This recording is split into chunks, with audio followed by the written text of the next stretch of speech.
अब यो independent of path सम्बन्धी एउटा थियरम छ।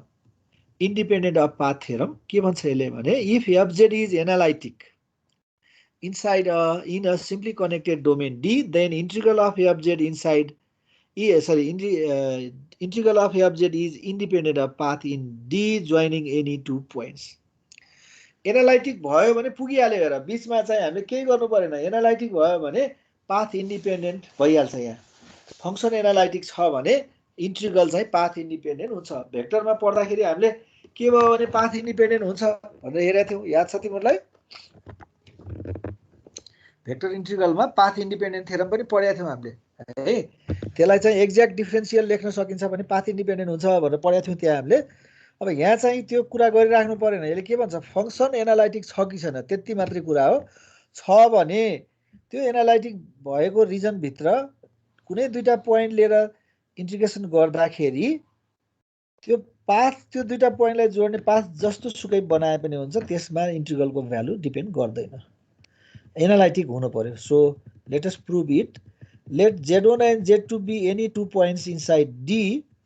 Consider two paths C1 and C2 joining z1 and z2 that do not intersect except at z1 and z2. भने चाहिँ के हो भने यिनीहरू यो कर्वहरू चाहिँ बीचमा इन्टरसेक्ट गरेर फेरि आफै एक आपसमा इन्टरसेक्ट गरेर कमन पोइन्ट फेरि छ भने हैन, एडिसनली कमन पोइन्टहरु छैनन्। यिनीहरूले पाथ जस्तो सुकै होस् तर the same path must not intersect, त्यो चाहिँ ट्विस्टेड हुनु भएन। z1 and z except z1 and z2 let c2 star be the path c2 in the reverse orientation भने चाहिँ हामीले कन्सिडर गरेका छौं c1 र c2 z1 बाट z2 तिर जाने पाथहरु, दुईटा पाथहरु ल्याएको छौं हामीले। तर अब त्यो c2 चाहिँ z1 बाट z2 गइराको त्यही पाथलाई चाहिँ डिरेक्सन चाहिँ अपोजिट गरेर लेखेको पाथलाई चाहिँ c2 स्टार भनेर भनौं एकपटक। त्यो भयो भने z1 बाट z2 मा गयो, z2 बाट फेरि z1 मा फर्केर आयो। c1 र c2 ले चाहिँ क्लोज्ड कर्व बनायो। अब अनि क्लोज्ड कर्व भयो भने चाहिँ कची इन्टिग्रल थ्योरम अप्लाई हुन्छ। त्यसैले यो कर्वलाई यतातिर c2 को डिरेक्सन अपोजिट भयो हुनाले त्यसको डिरेक्सनलाई रिभर्स गरेर हामीले c2 स्टार भन्ने अर्को कर्व कन्सिडर गर्यौं। त्यो नयाँ कर्व चाहिँ हैन, तर c2 को यो c2 चाहिँ z1 बाट z2 तिर गइराछ भने c2 स्टार चाहिँ z2 बाट z1 तिर आइराछ भने ओरिएन्टेसन मात्रै फरक तर पाथ चाहिँ एउटै भनेर c2 star be the path c2 in the reverse orientation as shown in figure. त्यसो भयो भने c1 र c2 स्टारले त क्लोज्ड कर्व बनाउँछन्। हेर त z1 बाट z2 मा गयो, z2 बाट फेरि फर्केर z1 मा आयो।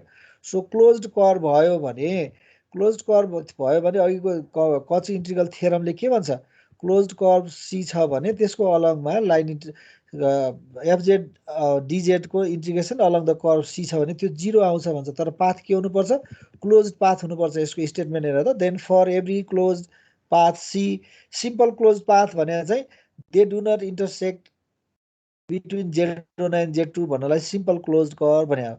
सिम्पल क्लोज्ड कर्व c को अलगमा लिने हो भने त्यसको इन्टिग्रल चाहिँ 0 हुन्छ। अघि c1 र c2 लिने हो भने क्लोज भएन, तिनीहरु दुईटै z1 बाट z2 तिर गइराखे। अब z2 बाट z1 तिर जाने z1 बाट z2 तिर गइराको c2 भन्ने पाथलाई चाहिँ हामीले रिभर्स डिरेक्सन गर्दिएर c2 स्टार बनायौं भने c1 र c2 स्टारलाई कम्बाइन्डली लिने हो भने हामीसँग एउटा क्लोज्ड कर्व हुन्छ का inside the domain D where function is analytic. त्यस्तो हो भने त कची इन्टिग्रल थ्योरम अप्लाई हुने भयो। By Cauchy integral theorem we have the integral along the path joining z1 and z2 joining ing छुटेछ है, त्यहाँ फोटो लिँदाखेरि केही गडबड भयो। Joining z1 and z2 as c is equals to c1 union c2 star गराइदियौं भने c भने चाहिँ क्लोज्ड कर्व हुन्छ। c1 भनेको z1 बाट z2 तिर गइराछ, c2 स्टार भनेको z2 बाट z1 गइराछ। त्यसो भए त्यो क्लोज्ड कर्वको अलगमा कची इन्टिग्रल थ्योरम अनुसार fz dz 0 हुनुपर्छ। c1 भने त c1 युनियन c2 स्टार छ। हामीले प्रोपर्टिज अफ कम्प्लेक्स इन्टिग्रलमा पढाएको थियौं नि, एउटा कर्वलाई दुईटा कर्वमा ब्रेक डाउन गर्ने हो भने इन्टिग्रललाई सममा लेख्न मिल्छ, जसरी डेफिनेट इन्टिग्रलको प्रोपर्टी जस्तै भनेर छलफल गरेका थियौं। त्यसैले कर्व c लाई c1 र c2 स्टारमा ब्रेक डाउन गर्ने हो भने एफजेड को integral along C1 plus FZ को इन्टिग्रल अलङ C2 स्टार चाहिँ 0 हुने भयो। त्यसलाई ब्रेकडाउन गरे अनुसार। तर C2 स्टार भने त अदर देन C2 त होइन, जस्ट यसको डिरेक्सन मात्रै के हो, अपोजिट हो। सो यसलाई उता लगिदिउँ भने माइनस हुने भयो। अनि C2 लाई स्टारको डिरेक्सन चेन्ज गर्यौँ भने C2 बन्छ। त्यसैले डिरेक्सन चेन्ज गरिदियो भने माइनस आउँछ साइन। थाहा छ हामीलाई कर्भको ओरिएन्टेसन चेन्ज गर्ने हो भने माइनस हुनुपर्छ भनेर प्रोपर्टिजमा पढेको थियौँ हामीले।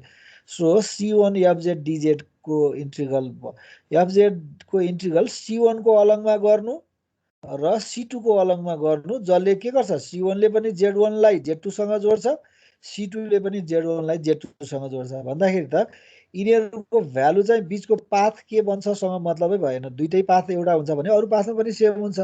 सो पाथसँग मतलब भएन, एन्ड पोइन्टसँग मात्रै मतलब भयो। So this shows that the line integral of analytic function is independent of path joining 2 points Z1 and Z2 inside the domain where the function is analytic.